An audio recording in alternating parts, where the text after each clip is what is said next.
Mom, मैं सोच रही थी आज ये महाशय को ऑफिस लेकर जाऊं, पर ये घर पे ही नहीं है। और मेरी किस्मत इतनी फूटी हुई क्यों है? आपने मेरी शादी इस गधे से क्यों कराई है? શું કરે છે? तुझे ऊपर जाने की बहुत जल्दी है? ऊपर जाने की? नहीं, बिल्कुल नहीं। तो शांति से बैठ ना, क्योंकि तेरे सवालों का जवाब ऊपर तेरे पप्पा दे सकते हैं। तेरे साथ साथ मेरी भी किस्मत फूट गई। कम ऑन मॉम, ये कैसा जोक है? जोक? मजाक मैं कर रही हूँ या तू? पिछली बार उसको ऑफिस लेके गई थी तो याद है ना क्या हुआ था? फिर से उसको लेके जाके अपना मजाक उड़वाना चाहती है? आप बहुत फिक्र करती हो। आपको क्या लगता है मैं गधी हूँ? मैं उसको लेके जाऊंगी और वापस अपनी बेइज्जती कराऊंगी। वैसे बस ऑफिस तक लेके जाऊंगी, अंदर आने नहीं दूंगी। फिर वो ज्वेलरी शॉप में जाएगा, मेरा नेकलेस लेगा और घर वापस आ जाएगा। और वैसे भी इससे ज्यादा मैं उसके साथ टाइम स्पेंड नहीं कर सकती। अभी चित्रा और अनिका नक्श को बुरा भला कह ही रहे थे कि तभी नक्श वहां आ गया। भाई साहब का एटीट्यूड देखने लायक था। जब अनिका ने देखा कि नक्श उसे इग्नोर करता हुआ अपने कमरे की तरफ जा रहा है तो अनिका को और भी ज्यादा गुस्सा आ गया। ये लो, आ गए साहबजादे नैन मटक्का करके। मॉम अभी नहीं, प्लीज प्लीज, मुझे ऑफिस के बहुत लेट हो रहा है और विहान मेरा वहाँ पे वेट कर रहा होगा। विहान का नाम सुनते ही नक्श के चेहरे का रंग फीका पड़ गया। देखो, आज तुम्हारी काम चोरी की बात हो रही है और तुम आ गए। मैं तुम्हें आखिरी मौका दे रही हूँ, तुम मेरे साथ ऑफिस चलो, उसके बाद ज्वेलर शॉप से मेरा सेट उठाना और फिर घर वापस आ जाओ। देख क्या रहे हो? चलो अब, तुम्हारी वजह से ऑलरेडी मुझे बहुत लेट हो गया। नक्श चित्रा से तो कभी कभार बहस कर लिया करता था, लेकिन वो अपनी वाइफ अनिका से कभी भी जुबान नहीं लड़ाता था। चलो। अनिका और नक्श कुछ ही देर में अनिका के ऑफिस पहुंच गए।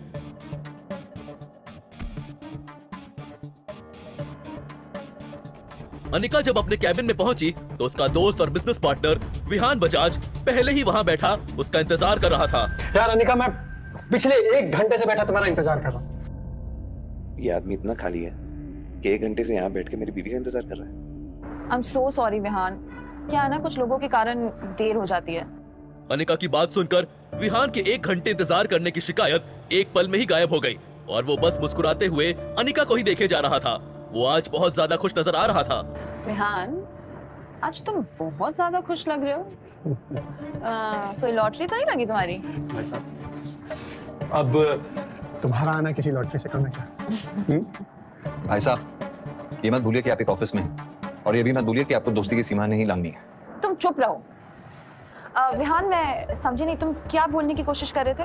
विहान समझ गया था कि अनिका उसकी बात से थोड़ी अनकंफर्टेबल हो गई है, इसलिए उसने झट से बात बदल दी और बोला, इम्पोर्टेंट ये नहीं है कि आज मैं इतना खुश क्यों। इम्पोर्टेंट ये है कि मैं आज तुम्हारे लिए एक गिफ्ट लेके आया हूँ। मेरे लिए? जी हाँ, ये देखो अनिका, तुम्हारे लिए रेयर डायमंड का नेकलेस। जी हाँ। वाह, कैसा लगा? अच्छा लग रहा है ना? अनिका, ये असली डायमंड का नेकलेस नहीं है, बल्कि ये तो कॉपी है। यकीन मानो मेरा, ये फेक है अनिका। अनिका नहीं जानती थी कि नक्श भानुशाली खानदान से ताल्लुक रखता है। भानुशाली ग्रुप रेयर डायमंड के बिजनेस में भी है और क्योंकि नक्श भानुशाली ग्रुप का हिस्सा रह चुका था, इसलिए उसे डायमंड की अच्छी खासी परख थी। नक्श ने तो सही इरादे से अपना काम कर दिया था, लेकिन अनिका को नक्श की बात कुछ रास नहीं आई। तुम्हें बोला है ना, बीच में मत बोला करो, चुप रहो। नक्श की बात सुनकर विहान को भी ये समझ आ गया था कि अब वो उस फर्स्ट कॉपी नेकलेस को ओरिजिनल बताकर अनिका को बेवकूफ नहीं बना सकता है। हाँ, ये मतलब असली रेयर डायमंड नेकलेस नहीं है, पर इसका एक एक हीरा असली है। बस इसकी क्वालिटी रेयर डायमंड नेकलेस से थोड़ी सी कम है। पर अनिका, मुझे जब भी रेयर डायमंड नेकलेस मिलेगा ना, मैं डेफिनेटली तुम्हारे लिए लेके आऊंगा, आई प्रॉमिस। वाह, बहुत अच्छी बात है। मतलब रेयर डायमंड नेकलेस इस दुनिया में सिर्फ 10 बने हुए हैं और ये भाई साहब लेके आएंगे। ऐसे इंसान का तुम भरोसा नहीं कर सकती हो। अरे झूठ बोल रहा है तुमसे, आगे भी झूठ बोलेगा, कोई काम का नहीं है ये। और तुम्हें रेयर डायमंड नेकलेस की क्या जरूरत है अनिका, जब तुम्हारे पास असली डायमंड है। आज अनिका को विहान की हरकत से ज्यादा इस बात पर हैरानी हो रही थी कि अचानक नक्श के अंदर हर बात का जवाब देने की हिम्मत कहां से आ रही है। तुम चुप रहोगे?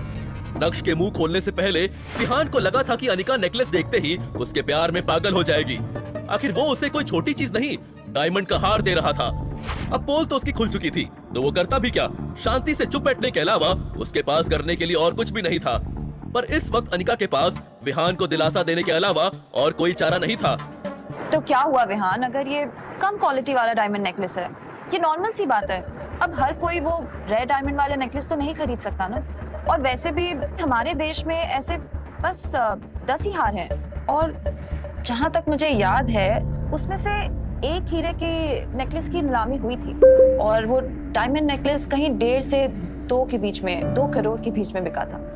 किसने खरीदी वो तो मैं नहीं जानती हूँ, पर यहाँ तुम्हें कोई रेयर नेकलेस लाने की जरूरत नहीं है, ये भी बहुत सुंदर है। I really love it. I mean you know what, मैं इसको बहुत संभाल के अच्छे से रखूंगी। Thank you so much. Anika की बात सुनकर तो विहान के जैसे तोते ही उड़ गए। इस हार को खरीदने में ही उसे पसीना आ गया था। भूल जाओ बेटा विहान, अनिका को इम्प्रेस करने में कंगाल हो जाओगे, कंगाल। वहीं नक्श अनिका को परेशान देखकर अपने किए पर पछताने लगा और सोचने लगा कि इतनी बड़ी बात हो जाने के बाद भी अनिका विहान का साथ दे रही है, लेकिन वो अपनी बदली हुई जिंदगी को इतनी आसानी से अपनी बीवी के सामने नहीं रखना चाहता था। वो अनिका को पाना चाहता था, उसका दिल जीतना चाहता था। अनिका, मैंने आज तक तुम्हें कुछ नहीं कहा, लेकिन आज मैं चुप नहीं बैठूंगा। मैं तुम्हारे लिए रेड डायमंड नेकलेस लेकर आऊंगा, ये मेरा तुमसे वादा है। मैं दुगनी मेहनत करूंगा, मैं वो सब हासिल करने की कोशिश करूंगा जो तुम्हारे अरमान है। I promise. अपने दिल की बात अनिका के सामने रखने के बाद नक्श ने अनिका के जवाब का इंतजार भी नहीं किया और उसके कैबिन से बाहर निकल गया। नक्श ने पलटकर अनिका की तरफ देखा तो अनिका भी उसी की तरफ देख रही थी। प्यार नहीं तो कम से कम नक्श अनिका का ध्यान अपनी तरफ खींचने में कामयाब हो गया था। क्या नक्श को खुद से दूर रखकर मैंने कोई गलती तो नहीं की? ये क्या सोच रही हूँ मैं? विहान मेरा बिजनेस पार्टनर है, मेन इन्वेस्टर है। नक्श की इस हरकत की वजह से अगर विहान कंपनी से बैकआउट कर गया तो क्या होगा? नहीं नहीं, नक्श की वजह से मैं मेरी इतने साल की मेहनत को जायज नहीं जाने दूंगी। मुझे नक्श की नहीं, विहान की जरूरत है। सुबह का समय था और सारे एम्प्लॉयज अपने अपने काम में बिजी थे, लेकिन जब उन्होंने नक्श को कॉन्फिडेंस के साथ बाहर जाते देखा तो सब उसे घूरने लगे थे। कुछ लोगों ने तो अपना काम छोड़कर फुसफुसाना भी शुरू कर दिया था। दूसरी तरफ वही अनिका का गुस्सा इस वक्त चरम पर था। आज पहली बार नक्श ने उसके साथ बदतमीजी की थी, इसलिए वो भी नक्श के पीछे पीछे कैबिन से बाहर आ गई। नक्श, ये क्या पागलपन है? तुम्हें किसने हक दिया कि तुम मुझे ये बेफालतू की सलाह दो? जब भी तुम्हें ऑफिस लाई हूं ना, तुम हमेशा कुछ ना कुछ उल्टा ही करते हो। गलती हो गई मुझसे। गेट लॉस्ट नाउ, जल्दी जाओ। नक्श ने अनिका की इस बात का भी कोई जवाब नहीं दिया। वो जानता था कि वो जितना बोलेगा उतना ही अनिका का गुस्सा बढ़ता जाएगा। उसे अनिका से जो कहना था वो उसे कह चुका था। जैसे तैसे अनिका ने अपने गुस्से को दबाते हुए मामले को खत्म करने की कोशिश की, लेकिन उसे क्या पता था कि अभी तो मामले की बस शुरुआत हुई थी। अबे ओ, रुक। बीते 2.5 सालों में जिस नक्श के मुंह से एक आवाज नहीं निकली, वो नक्श आज अनिका को सलाह दे रहा था। कैसे? नक्श की हिम्मत के पीछे कौन छुपा था? क्या नक्श का अपनापन देखकर अनिका के दिल में नक्श के लिए कुछ कुछ होगा, या फिर अनिका को बस अपने बिजनेस की ही पड़ी थी? विहान और नक्श के बीच क्या होगा? क्या विहान गुस्से में नक्श पर हमला करने वाला था? अगर ऐसा हुआ तो क्या अनिका नक्श को बचाएगी या फिर विहान का दांव उल्टा पड़ता हुआ नजर आएगा?